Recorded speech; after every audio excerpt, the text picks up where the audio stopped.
पेशे से इंजीनियर और दिल से कवि, ऐसा व्यक्तित्व है श्रीमान नरेश सक्सेना जी का।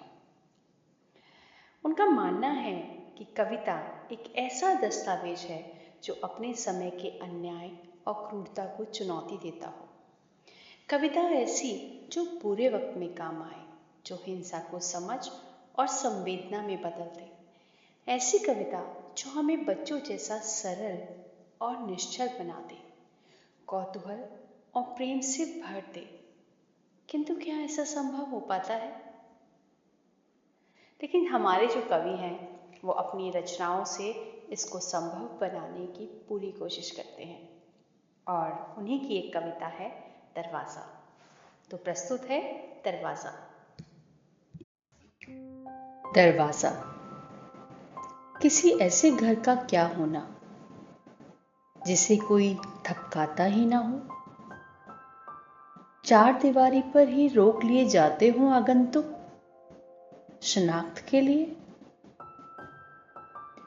महलों और किलों के दरवाजे तो इससे भी मनहूस, हरदम बंद और पहरेदारों से घिरे, लोगों के लिए कम और हाथी घोड़ों के लिए ज्यादा खुले।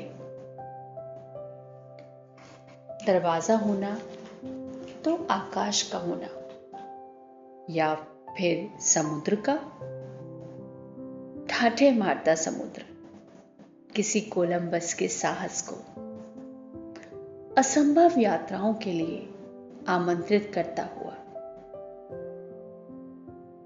ऋतुओं का दरवाजा होना जैसे पतझड़ में वसंत का या सूखे में बारिश के आने का दरवाजा।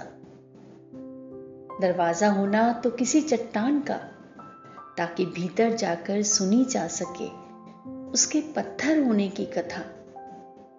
दरवाजा होना तो कब्र से बाहर आने का, ऐसी कब्र जिसमें किसी को जिंदा ही दफना दिया गया हो। दरवाजा होना तो शब्दों का नहीं, अर्थों का होना। बहुत सकुचाते हुए, बहुत धीमे से कहे गए शब्द जो ज्यादातर अनकहे ही रह गए हों, उस अनकहे का दरवाजा।